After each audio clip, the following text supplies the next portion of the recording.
po ako nagluto nito. Init ko lang siya. Para malutong yung coconut. Tapos, hindi makasakitan siya. Akala niyo ako nagluto nito.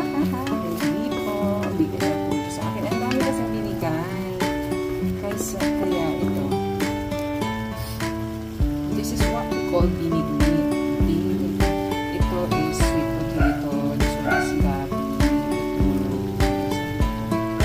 Sweet potato din na ibang color. Banana. This one is banana.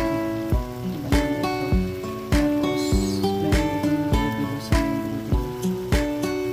Ito bilo-bilo. Isa marami. Tapos, yung iba gulaman. Ito, sa gulaman. Ang dami kasi dalawang yung mga neighbors po. Sa bigay po nito. Sila po talaga napaka-generous na. Binigyan na ako kasi yung naluluto nila ito. Hindi naman ako marunong. Kaya pinigyan ko na lang para ako naluluto.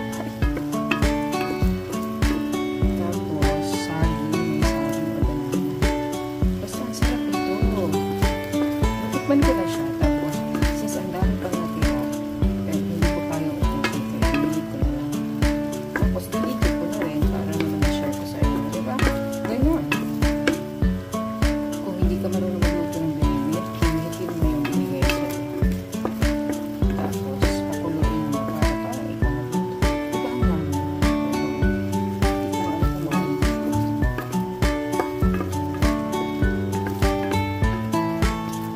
Kasi masarap ito.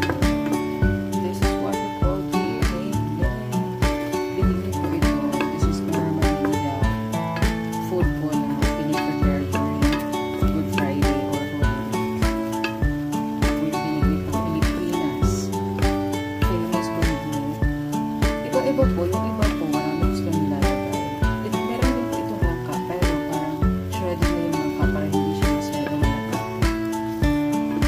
Which is okay naman. Tapos yung pangulo nito. Ito naman yung nilagay nila. Pero super bango. Kumuhin natin. Tapos, almost done. Para talaga ako naluto guys. So, this is the